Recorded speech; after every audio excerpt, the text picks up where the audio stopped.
Good morning दोस्तों।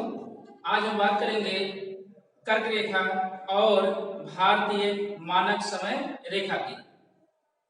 जानेंगे कि कर्क रेखा भारत के कितने राज्यों से होकर के जाती है और मकर रेखा क्या होता है, भारतीय मानक समय रेखा क्या है, इसको जानेंगे। और ये भी जानेंगे कि भारतीय मानक समय रेखा कितने राज्यों से होकर के जाती है। तो इसके पहले थोड़ा सा देख लीजिए। केंद्र शासित प्रदेश जम्मू कश्मीर पहला हो गया, दूसरा लद्दाख हो गया, तीसरा हो गया चंडीगढ़ जिसकी राजधानी चंडीगढ़ ही है, जम्मू कश्मीर की राजधानी श्रीनगर है, लद्दाख की राजधानी लेह है, दिल्ली की राजधानी नई दिल्ली है। तो 1 2 3 4 केंद्र शासित प्रदेश हो गए। पांचवें नंबर पर है दादर नागर हवेली तथा दमन व दीव। ये जो दादर नागर हवेली है, दमन और दीव है, दोनों को मिला दिया गया है और दोनों की एक राजधानी हो गई है दमन। तो कुल मिला के पांचवा केंद्र शासित प्रदेश हो गया दादर नागर हवेली तथा दमन व दीव। इसके बाद छठवां हो गया लक्षद्वीप जो कि अरब सागर में स्थित है, इसकी राजधानी है कवरत्ती। सातवें की बात करें तो यहाँ है पुदुचेरी। जो पुडुचेरी है ये तमिलनाडु में है, यहाँ पे नहीं है, यहाँ पे है और इस पुडुचेरी की राजधानी है पुडुचेरी। आठवां हो जाएगा अंडमान एंड निकोबार द्वीप समूह। अंडमान एंड निकोबार द्वीप समूह जो है बंगाल की खाड़ी में है, इसकी राजधानी है पोर्ट ब्लेयर। तो ये हो गए केंद्र शासित प्रदेश। अब हम बात करते हैं कर्क रेखा की कि भारत में कर्क रेखा कहां से होकर जाती है, किन किन राज्यों से होकर के जाती है, इनकी संख्या कितना है और कर्क रेखा मकर रेखा होते क्या है। तो अब हम जब बात करेंगे ग्लोब की बात करेंगे तो मान लीजिए ग्लोब है जो विश्व रेखा है, ये पृथ्वी को लगभग 2 बराबर भागों में बांट देता है। ऊपर वाला उत्तरी गोलार्ध कहलाता है, नीचे वाला दक्षिणी गोलार्ध कहलाता है। तो भारत देश जो है उत्तरी गोलार्ध में स्थित है, यहाँ पे स्थित है। हमारा देश भारत उत्तरी गोलार्ध में स्थित है और जो विषुवत रेखा है इसे 0 डिग्री अक्षांश कहते हैं, 0 डिग्री अक्षांश कहते हैं। इसे विषुवत रेखा और भूमध्य रेखा भी कहा जाता है। तो विषुवत रेखा के इस साइड हो गया उत्तरी ध्रुव, इधर हो गया दक्षिणी ध्रुव, ऊपर हो गया उत्तरी ध्रुव, ये हो गया उत्तरी ध्रुव और ये हो गया दक्षिणी ध्रुव। तो उत्तरी ध्रुव के जब हम 23.5 डिग्री जो रेखा खींचेंगे, काल्पनिक रेखा 23.5 डिग्री उत्तरी ध्रुव पे रहेगा, नॉर्थ साइड में रहेगा, इसे कहते हैं कर्क रेखा। इसे कहा जाता है कर्क रेखा। और अगर 23.5 डिग्री दक्षिणी ध्रुव की तरफ दक्षिणी अक्षांश में रेखा खींचेंगे, 23.5 डिग्री ही रहेगा, तो इसे कहेंगे मकर रेखा। मकर रेखा। तो यहाँ समझ में हैं कि जो 0 डिग्री अक्षांश होता है इसे कर्क रेखा, जो 0 डिग्री अक्षांश होता है विषुवत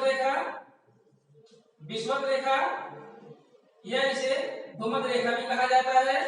इस भूमध्य रेखा के 23.5 डिग्री उत्तरी अक्षांश की तरफ जो रेखा खींची जाएगी उसे कर्क रेखा कहेंगे और 23.5 डिग्री दक्षिण ध्रुव की तरफ दक्षिण अक्षांश में जो रेखा खींची जाएगी 23.5 डिग्री की रहेगी, इसे मकर रेखा कहेंगे।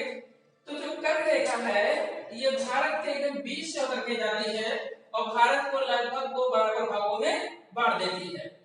तो हम ये जानेंगे कि कर्क रेखा जो है ये सभी रेखाएं काल्पनिक है, केवल जानकारी करने के लिए, स्थान क्लियर करने के लिए, समय जानने के लिए सब किया जाता है। तो जो कर्क रेखा है ये भारत को लगभग 2 बराबर भागों में बांट देती है। तो कर्क रेखा क्या है? कर्क रेखा उत्तरी ध्रुव की तरफ खींची गई वह अक्षांश रेखा है जो 23.5 डिग्री पे जाती है।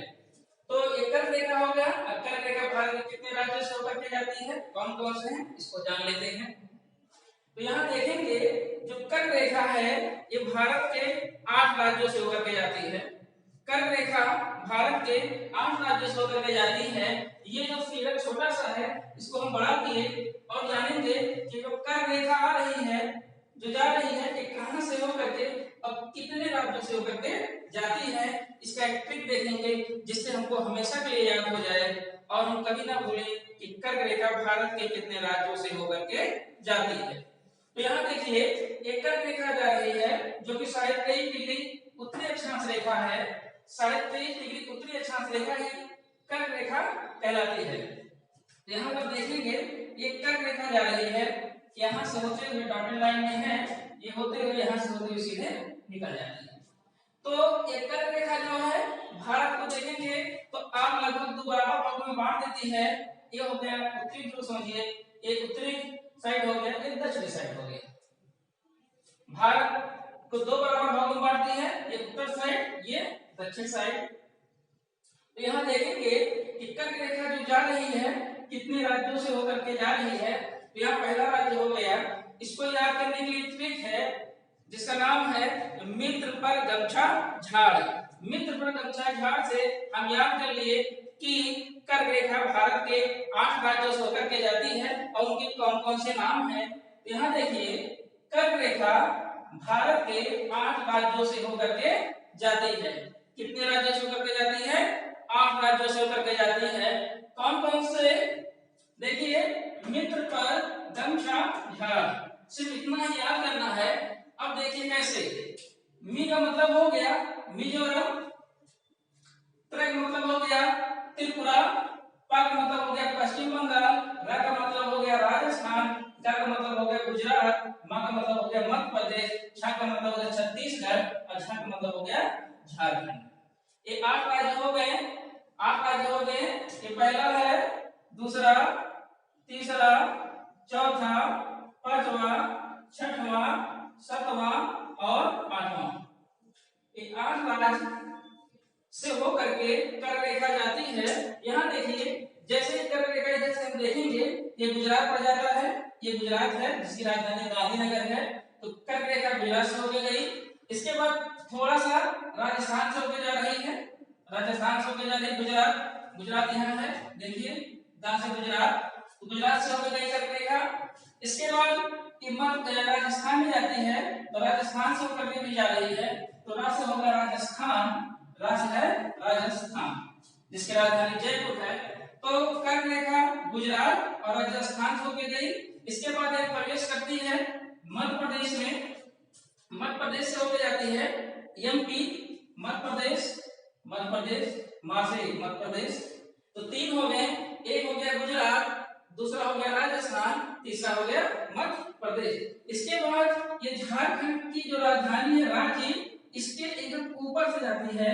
पूछा जाता है कि जो कर्क रेखा है ये इसके ऊपर कौन सी राजधानी स्थित है, तो आप बताएंगे रांची। रांची एकदम उसी कर्क रेखा पर ही स्थित है जो कि झारखंड की राजधानी है रांची। तो इस प्रकार झारखंड से भी होके गई, तो झारखंड से होके गई। तो यहाँ देखिए गुजरात, राजस्थान, मध्य प्रदेश, झारखंड, 4 राज्य हो गए। इसके बाद ये जाती है पश्चिम बंगाल से होकर के जिसकी राजधानी कोलकाता है, पास हो गया पश्चिम बंगाल, पश्चिम बंगाल, पश्चिम बंगाल से भी होके जाती है। इसके बाद ये जाती है यहाँ जो है त्रिपुरा है जिसकी राजधानी अगरतला है, से हो गया त्रिपुरा, त्रिपुरा से होकर जाती है। उसके बाद ये जाती है मिजोरम, ये मिजोरम है जिसकी राजधानी आइजॉल है, यहाँ से भी होके जाती है। तो आप देखेंगे कि कर्क रेखा भारत के 8 राज्यों से होके जाती है। यहाँ एक थोड़ा सा जो है छत्तीसगढ़ से भी मिल के जाती है, छत्तीसगढ़ में भी होके जाती है। यहाँ देखिए ये नंबर, तो 6 से हो गया छत्तीसगढ़। तो देखिए कैसे, गुजरात 1, राजस्थान 2, मध्य प्रदेश 3, ये छत्तीसगढ़ थोड़ा सा है जहां से होके जाती है 4, रांची हो गया 5, पश्चिम बंगाल हो गया 6, त्रिपुरा हो गया 7 और मिजोरम हो गया 8। तो कौन कौन से हैं? पहला है गुजरात, दूसरा है राजस्थान, तीसरा है मध्य प्रदेश, चौथा है छत्तीसगढ़, पांचवा है झारखंड, छठवां है पश्चिम बंगाल और सातवां है त्रिपुरा, आठवां है मिजोरम। तो यहाँ से हम लोग याद कर लिए हमेशा के लिए कि मित्र झारखंड, मिजोरम, त्रिपुरा, पश्चिम बंगाल, राजस्थान, गुजरात, मध्य प्रदेश, छत्तीसगढ़ और झारखंड, इस प्रकार कर्क रेखा भारत के 8 राज्यों से होकर के जाती है और ये 23.5 डिग्री उत्तरी अक्षांश में जाती है, जिसे हम लोग कर्क रेखा कहते हैं। तो ये हमारे कर्क रेखा के बारे में ये अक्सर पूछा जाता है कि कर्क रेखा भारत के कितने राज्यों से होकर के जाती है, तो आप बताएंगे 8 राज्यों से होकर के जाती है। तो कौन कौन से राज्य हैं, या फिर एग्जाम में दे दिया जाता है ऑप्शन में कि कर्क रेखा निम्न राज्यों से होकर नहीं जाती है। इसमें से 4 ही रहेंगे, 4 ऑप्शन में 3 तो रहेगा लेकिन 1 नहीं रहेगा। आप इस ट्रिक से पहचान लीजिएगा कि कौन सा राज्य है और कौन सा राज्य नहीं है। ये ज्यादा से ज्यादा सवाल यही पूछते भी हैं कर्क रेखा से संबंधित। और कर्क रेखा जो होता है ये ग्लोब के उत्तरी अक्षांश में 23.5 डिग्री पर खींची गई हुई काल्पनिक रेखा है, जो कि 23.5 डिग्री उत्तरी अक्षांश से होकर जाती है और जिसे कर्क रेखा कहते हैं। और ये भारत को लगभग 2 बराबर भागों में बांट देती है और भारत के 8 राज्यों से होकर के जाती है। इसके बाद देखते हैं भारतीय मानक समय रेखा। ये दोनों रेखाएं काल्पनिक है और दोनों से सवाल पूछा जाता है। तो हमने कर्क रेखा के बारे में अध्ययन कर लिया और ये भी जान लिया कि कितने राज्यों से होकर के जाती है। अब बात करते हैं भारतीय मानक समय का कि ये भारतीय मानक समय क्या है, इसकी जरूरत क्यों पड़ी और ये कहां से होकर के जाती है, किन किन राज्यों से होकर के जाती है। तो ध्यान दीजिएगा कि सबसे पहले अमेरिका ने पूरे विश्व में समय को निर्धारित करने के लिए अपने यहाँ एक मानक समय बनाया, मानक समय, लेकिन उनका समय बहुत अच्छा नहीं था। इसके बाद इंग्लैंड के वैज्ञानिकों ने भी मानक समय बनाया, वो समय बहुत अच्छा था, जिसे हम आज लोग ग्रीनविच मीन टाइम कहते हैं। और वही मानक समय आज उसी को आधार मान के पूरे विश्व में प्रत्येक देश ने अपने अपने देश में मानक समय निर्धारित किया। जैसे रूस बहुत बड़ा क्षेत्रफल में है, उसमें 11 मानक समय रेखाएं हैं। चाइना हो गया, वो भी क्षेत्रफल है, उसने 5 मानक समय रेखाएं निर्धारित की है। लेकिन भारत में केवल एक ही मानक समय रेखा है, जिसे हम लोग इंडियन स्टैंडर्ड टाइम कहते हैं, भारतीय मानक समय कहते हैं। तो यहाँ देखेंगे कि भारतीय मानक समय जो होती है ये रेखा है जो कि देशांतर है। आप ध्यान देंगे ग्लोब पे एक तरीके जो रेखाएं खींची जाती है इसे अक्षांश कहते हैं, जो लंबवत खींची जाती है इसे देशांतर कहते हैं। तो ये बीच वाला हो गया 0 डिग्री, जब इसके इधर जाएंगे तो 82.5 डिग्री पूर्वी गोलार्ध, इसके में 20 से इधर जाएंगे पूर्वी गोलार्ध पड़ेगा, इधर जाएंगे पश्चिमी गोलार्ध पड़ेगा। तो भारत देश पूर्वी गोलार्ध में और उत्तरी गोलार्ध में स्थित है। तो 82.5 डिग्री पूर्वी गोलार्ध की तरफ खींची गई काल्पनिक रेखा जो भारत के नैनी से, उत्तर प्रदेश के नैनी से होकर के जाती है और भारत के 5 राज्यों से होकर के जाती है, इसी समय को ही मान लिया गया है मानक समय रेखा। आखिर इसकी जरूरत क्यों पड़ी? क्योंकि जरूरत इसलिए पड़ी क्योंकि कभी-कभी समय यहाँ कुछ और रहता है और समय यहाँ कुछ और रहता है, दोनों समय में भिन्नता होती है। तो एक समय निर्धारित करने के लिए इन दोनों के बीच की दूरी को हाफ कर दिया गया है। आप देखेंगे इसके बीच जो दूरी है उतनी दूरी इसके और इसके बीच की रहेगी। कहने का मतलब है यहाँ पर जो समय रहेगा वही समय यहाँ भी माना जाएगा, वही समय यहाँ भी माना जाएगा। ऐसा इसलिए किया गया है क्योंकि ये जो अरुणाचल प्रदेश है ये भारत का सबसे पूर्वी राज्य है और सबसे पहले सूर्य यही निकलता है और बाद में ये जो गुजरात का सक्रिय है ये सबसे पश्चिमी सिरा है और सूर्य यहाँ डूबता है। यहाँ से यहाँ के बीच की जो दूरी है वो 2 घंटे डिफरेंस आता है, 2 घंटे का अंतर आता है। इस घंटे का जो 2 घंटे का डिफरेंस आ रहा है, अंतर आ रहा है, इसको मिटाने के लिए भारतीय मानक समय निर्धारित किया गया है। और ये भारतीय मानक समय एकदम 20 से होकर के जाता है, जो इसकी दूरी है उतनी ही इसकी दूरी रहेगी, दोनों के बीच निर्धारित होकर जाता है। और भारत में भी केवल और केवल एक मानक समय रेखा है जिसे हम लोग भारतीय मानक समय रेखा कहते हैं। ये बात दूसरी है कि और भी मानक समय रेखा बनाने के लिए अनुरोध किया जा रहा है, लेकिन अभी माना नहीं गया है, क्योंकि चाइना में 5 मानक समय रेखाएं हैं और रूस काफी बड़ा क्षेत्रफल है, इसलिए उसमें 11 मानक समय रेखाएं हैं। इसी प्रकार जो भारत है इसमें जो है 1 मानक समय रेखा है और यह निर्धारित करता है पूरे भारत के समय को कि जो समय यहाँ होगा वही समय पूरे भारत माना जाएगा, चाहे वो यहाँ हो या पूरे भारत में कहीं भी हो, चाहे लक्षद्वीप में हो या फिर अंडमान निकोबार द्वीप हो। तो सबके जो ये समय निर्धारित किया गया है ये भारतीय मानक समय द्वारा निर्धारित किया गया है। ये भारतीय मानक समय रेखा जो है पूरे जो विश्व की मानक समय रेखा है उससे 5.5 घंटे आगे है।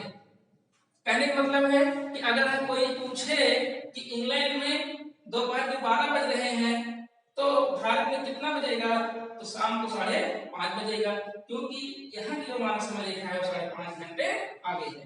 अब देखेंगे कि जो मानक समय रेखा है कितने डिग्री से होकर के जाती है, तो जवाब आएगा 82.5 डिग्री से होकर के जाती है पूर्वी देशांतर। 82.5 डिग्री पूर्वी देशांतर रेखा को भारतीय मानक समय रेखा माना गया है, जो कि कहां से होकर जाती है, नैनी से होकर जाती है। जिस प्रकार कर्क रेखा रांची राजधानी से होकर के जा रही थी, उसी प्रकार जो भारतीय मानक समय रेखा है ये जो है उत्तर प्रदेश के इलाहाबाद के नैनी से होकर के जाती है। जब कभी आप इलाहाबाद जाइए और नैनी में एक प्लेस है वहां पे खड़े हो जाइए तो वहां पे लिखा गया है कि मुबारक हो, आप इस समय भारतीय मानक समय रेखा पर खड़े हैं, क्योंकि ये रेखा निर्धारित किया गया है और वहां पे एकदम इंडिकेट किया गया है कि यही भारत की मानक समय रेखा है। तो भारतीय मानक समय रेखा 82.5 डिग्री पूर्वी देशांतर को कहते हैं। यह ग्रीनविच मीन टाइम मतलब कि जो विश्व की मानक समय रेखा है उससे 5.5 घंटा आगे है। 2 सवाल हो गया। पहला, कितने डिग्री से होकर के जाती है भारतीय मानक समय रेखा, 82.5 डिग्री पूर्वी देशांतर से।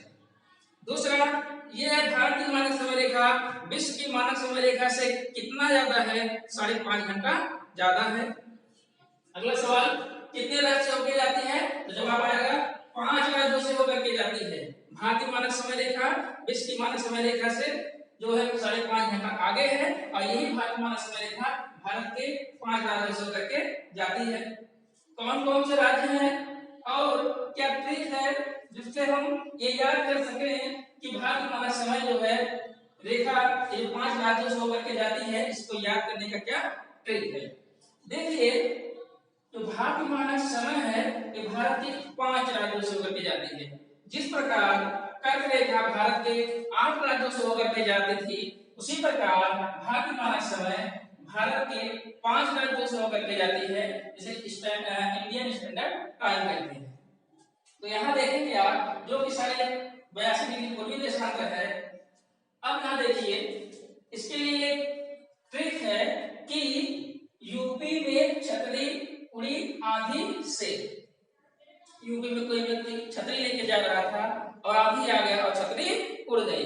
इस ट्रिक से हम याद कर लेंगे कि यूपी में छतरी उड़ी आंधी से, सिर्फ इतना ही याद करना है और इसके बाद ये नहीं ध्यान देना है कि जो भारतीय मानक समय रेखा है वो भारत के कितने राज्यों से होकर के जाती है। कैसे, देखिए, यूपी उत्तर प्रदेश में का मतलब हो गया मध्य प्रदेश, छतरी मतलब हो गया छत्तीसगढ़, उस एक उड़ी मतलब हो गया उड़ीसा जिसका नाम ओडिशा है अब इस समय, और आंधी मतलब आंध्र प्रदेश। ये ट्रिक है याद करने का कि जो 5 राज्य हैं कौन कौन से हैं। यहाँ देखेंगे, सबसे पहले क्योंकि उत्तर प्रदेश के इलाहाबाद के नैनी से होकर के जाता है, एक कंफर्म हो जाएगा यूपी। यहाँ देखिए, ये है यूपी से होकर के आई। इसके बाद गई मध्य प्रदेश में, ये एमपी है पूरा पोर्शन, ये एमपी है, एमपी से होकर गई। उसके बाद देखिए छत्तीसगढ़, इतना दूर जो है छत्तीसगढ़ चली। इसके बाद ओडिशा से गई इतना, और फिर लास्ट में थोड़ा सा आंध्र प्रदेश। तो यूपी में छतरी उड़ी आंधी से, यूपी मतलब हो गया उत्तर प्रदेश, ये उत्तर प्रदेश में का मतलब हो गया मध्य प्रदेश, ये हो गया मध्य प्रदेश। छत्तीस मतलब छत्तीसगढ़, साथ छत्तीसगढ़ और छत्तीसगढ़ मतलब हो गया ये देख सकते हैं, इसकी राजधानी रायपुर है। कितना दूर चली, छत्तीसगढ़। इसके बाद उड़ी मतलब उड़ीसा, ये हो गया उड़ीसा। इसके बाद आदि मतलब हो गया आंध्र प्रदेश, ये थोड़ा सा पोर्शन चलिए आंध्र प्रदेश, यहाँ से इतनी दूर चला है आंध्र प्रदेश। तो जो भारतीय मानक समय रेखा है वो भारत के 5 राज्यों से होकर के जाती है, उत्तर प्रदेश, मध्य प्रदेश, छत्तीसगढ़, उड़ीसा और आंध्र प्रदेश। तो एक ट्रिक याद करिएगा हमेशा, यूपी में चक्री उड़ी आंधी से, तो उत्तर प्रदेश, मध्य प्रदेश, छत्तीसगढ़, उड़ीसा और आंध्र प्रदेश। इसके बाद हमने पहले बताया था कि भारतीय मानक समय जो 5.5 घंटा आगे है विश्व के मानक समय से। तो यहाँ हमने बात किया कर्क रेखा की और भारतीय मानक समय रेखा की।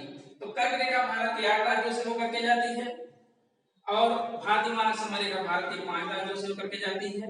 जो कर्क रेखा है भारत के 8 राज्यों से होकर के जाती है, मित्र पर गमछा झार, मी से मिजोरम, ते से त्रिपुरा, मिजोरम त्रिपुरा, पर में पास हो गया पश्चिम बंगाल, रा से हो गया राजस्थान, 4 हो गए, मित्र पर गमछा, गा से हो गया गुजरात और मा से हो गया, गा से मित्र पर गमछा, मा से हो गया मध्य प्रदेश, छा से हो गया छत्तीसगढ़, गमछा झार और झा से हो गया झारखंड।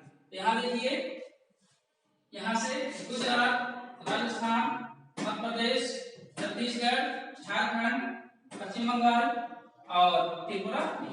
तो इसको याद कर लीजिएगा। इसके बाद हम बात करेंगे कि भारत के पड़ोसी देश कौन से हैं और भारतीय उपमहाद्वीप में कौन कौन से देश आते हैं, इस सब के बारे में। इसके बाद हम ये जो है भारत के यहाँ से जो समुद्री सीमाएं हैं, कितने राज्य हैं जो समुद्री सीमाओं पर स्थित हैं, पड़ोसी देश कौन कौन से हैं, भारत के उपमहाद्वीप में कौन कौन से देश आते हैं, तो इसके बाद वाले वीडियो में अध्ययन करेंगे। लेकिन इसके पहले आप कर्क रेखा, मकर रेखा अच्छे से समझ लीजिए और इसको नोट कर लीजिए और याद कर लीजिए, क्योंकि ये दोनों ही सवाल अक्सर ही पूछा जाता है। आज के लिए बस इतना ही, धन्यवाद। आप लोग इसका एक स्क्रीनशॉट ले करके इसको नोट कर सकते हैं। आप लोग एक स्क्रीनशॉट ले लीजिए।